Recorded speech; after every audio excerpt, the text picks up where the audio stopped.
سر جی اب جس طرح رمضان کا مہینہ چل رہا ہے، اس میں ہمیں کن اوقات میں دعائیں مانگنی چاہیے؟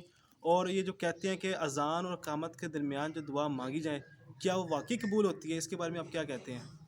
اچھا میرے بیٹے، ایک چیز تو ہمیں جو ذہن میں رکھنی ہے نا، وہ یہ ذہن میں رکھنی ہے کہ بہت سی حدیث مبارکہ ہیں جن میں ملٹیپل اوکیشن پہ آپ کو دعا مانگی جا سکتی ہے. جیسے مثال کے طور پہ بارش ہو رہی ہو تو آپ کو دعا مانگنی چاہیے، وہ اس کی قبولیت ہو سکتی ہے اس کی بھی.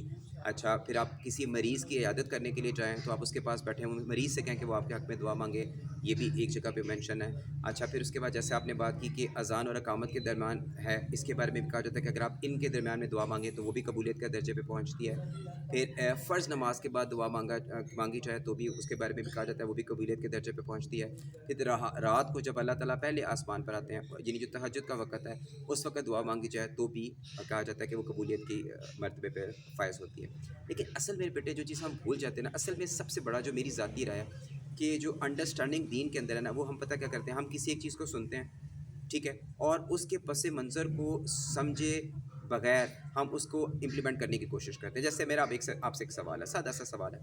آپ کا کوئی کام ہے، مثال کے طور پہ آپ ایسے کریں، 1 لاکھ بندہ روزانہ فرض کریں ہمارے شہر گجرات میں جی نماز پڑھتا ہے. آپ اناؤنس کر دیں کہ جس جس نے جو دعا مانگنی ہے وہ اقامت اور اذان کے دعا مانگے، اور سارے بندے یہ دعا مانگے خلوص سے دل کے ساتھ کہ بھئی اللہ تعالیٰ ہماری جو ہے نا فائنینشیل پرابلمس کو سالو کر دیں.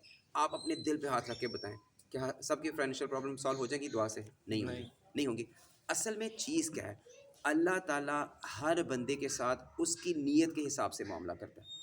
اب مثال کے طور پہ ہمارے پاس یہ چیز بھی دین میں موجود ہے کہ اگر آپ اس میں اعظم کو پکار کے آپ دعا مانگیں تو اللہ تعالیٰ آپ کی اس دعا کو ضرور شرف قبولیت عطا فرماتا ہے. لیکن جو مین چیز ہے وہ پتہ کیا چیز ہے، وہ ہے بات جو دل سے نکلتی ہے اثر رکھتی ہے، پر نہیں طاقتیں پرواز مگر رکھتی ہے.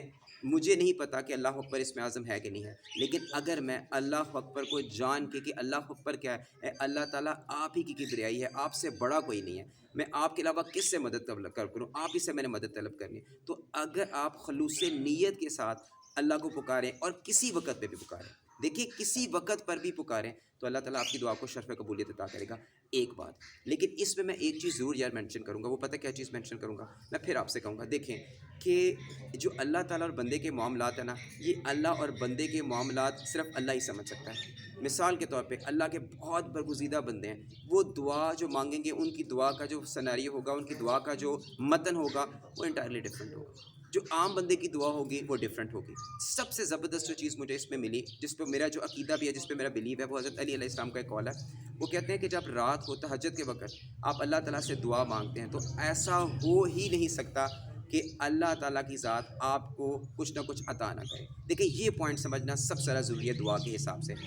آپ جتنے بھی اوقات ہیں آپ ان میں دعا مانگیں. میرا عقیدہ یہ ہے کہ آپ دعا ضرور مانگیں، اس کی کنفرمیشن نہیں ہے کہ آپ کی وہ دعا قبول ہوگی یا نہیں ہوگی، کیونکہ ہمیں حدیث مبارکہ سے یہ چیز بھی ثابت ہے کہ دعا کے 3 درجے ہیں، وہ اسی وقت بھی قبول ہو سکتی ہے، اچھا کچھ عرصے کے بعد بھی قبول ہو سکتی ہے، یا ہم یہ بھی کہہ سکتے ہیں کہ قیامت کے دن اس دعا کا آپ کو اجر مل جائے گا.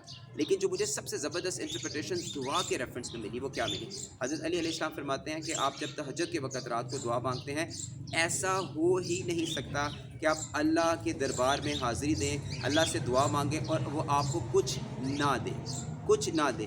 اس کا مطلب یہ ہے کہ اگر میں اللہ تعالیٰ سے کسی چیز کے لیے ڈیمانڈ کروں، یہ ضروری نہیں کہ جو میں ڈیمانڈ کر رہا ہوں وہ میرے حق میں بہتر ہو تو اللہ تعالیٰ مجھے وہ چیز عطا کر دے. یہ ضروری ہے کہ ہم کسی بھی وقت چاہے وہ اقامت اور اذان کے درمیان کا وقت ہے، چاہے وہ صبح فجر کی نماز کے بعد کا وقت ہے، چاہے وہ تہجد کی نماز کا وقت ہے، چاہے وہ فرض نماز کی ادائیگی کے بعد کا ذکر ہے، چاہے وہ سفر کا ذکر ہے، بارش کا ذکر ہے، بیمار مریض کی عیادت کا ذکر ہے، کسی بھی اوقات میں آپ دعا مانگیں، کسی بھی دعا مانگیں، یہ ضروری نہیں کہ آپ کی وہ دعا قبول ہو جائے. ہاں یہ ضروری ہے کہ آپ اس دعا کے نتیجے میں آپ نے جو گناہ کیے ہیں اللہ تعالیٰ ان کو بخش دے.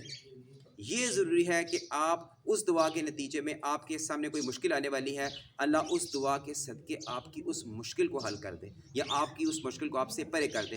یہ ممکن ہے کہ آپ نے جو اس وقت دعا مانگی ہے اس کے بدلے میں اللہ تعالیٰ آپ کو کوئی بہتر چیز عطا کر دے. تو میرا عقیدہ جو ہے سمجھنے کے حساب سے، جو دین کی میری تھوڑی بہت انڈرسٹینڈنگ ہے، آپ کسی بھی اوقات میں دعا مانگیں، آپ کی دعا کے مقابلے میں آپ کو اللہ تعالیٰ ضرور کچھ نہ کچھ دیں گے. یہ ضروری نہیں کہ جو آپ مانگ رہے ہیں آپ کو وہ ملے. اور یہ ہو سکتا ہے کہ جو آپ مانگ رہے ہیں وہ پھر آپ کو بعد میں کبھی زندگی کسی موڑ پہ مل جائے یا اس کی جزا آپ کو قیامت کے دن مل جائے. لیکن اس چیز پر میرا حق یقین ہے کہ آپ کوئی بھی دعا مانگیں گے، کوئی بھی دعا مانگیں گے، کسی بھی پہر میں مانگیں گے، کسی بھی پہر میں مانگیں گے، اس دعا کے نتیجے میں کیا کیا کچھ ہو سکتا ہے. آپ کی کوئی پریشانی آپ سے دور ہو سکتی ہے، آپ نے جو کچھ گناہ کیے ہیں وہ گناہ دھل سکتے ہیں اس کے نتیجے میں، یا اللہ تعالیٰ آپ کو اس دعا کے نتیجے میں آپ کو کچھ ایسی چیز عطا کر دے گا کہ جو آپ کے گمان میں بھی نہیں تھی، جو آپ سمجھتے بھی نہیں تھی کہ آپ کو اللہ سے مل سکتی ہے، اور جو حقیقتاً آپ کے حق میں بہتر ہوگی. تو یہ میرے خیال ہے دعا کے حساب سے. اللہ تعالیٰ ہمیں نیت کے ساتھ، اور سب سے بڑی بات ہے اللہ کو اللہ مان کے آپ پکاریں. ایسا ہو ہی نہیں سکتا کہ اللہ تعالیٰ کی ذات آپ کو آپ کی جو دعائیں ہیں ان کو شرف قبولیت عطا نہ کرے. ایک چھوٹی سی بات میں اور ایڈ کروں گا، ایک واقعہ جو میں نے ایک جگہ پہ ایک روایت میں پڑھا تھا. اسی کو دیکھنا ہے کہ اللہ تعالیٰ ہمارے سے کتنا پیار کرتے ہیں. کہ ایک بندہ تھا، وہ اللہ تعالیٰ کا ذکر کر رہا تھا، یعنی وہ اللہ کو مانتا نہیں تھا. بیسیکلی وہ اللہ کو مانتا نہیں تھا، یا سانمو کہتا تھا. سانمو کا مطلب ہے کہ جو آپ یہ بت پرستی کا وہ قائل تھا. ایک بار غلطی سے اس کے منہ سے یا سانمو کی جگہ پہ یا سامادو نکل گیا. تو اللہ تعالیٰ نے اپنے فرشتوں کو کہا کہ اس کو بتاؤ کہ میں حاضر ہوں، کہ میں اس کی دعا کو قبول کرنے کے لیے تیار ہوں. تو بتانے کا مقصد صرف یہ ہے کہ اللہ تعالیٰ کی ذات تو اتنی غفور رحیم ہے، اتنی یعنی آپ یہ کہہ لیں کہ ہمارے گناہوں پر پردہ ڈالنے والی ہے. اس سے مانگتے رہنا چاہیے، اور اوقات سے ہٹ کر بھی اصل چیز اپنے دل سے اللہ کو پکاریں. تو ایسا ہو ہی نہیں سکتا کہ اللہ تعالیٰ آپ کی دعا کو شرف قبولیت عطا نہ فرمائے. اور جو چیز اللہ سے مانگنے والی ہے، سب سے اہم ترین چیز جو اللہ سے مانگنے والی ہے، آپ اللہ سے ہدایت مانگیں، آپ اللہ سے ایمان مانگیں، ایمان پر استقامت مانگیں. وما علینا الا البلاغ المبین. جزاک اللہ خیر.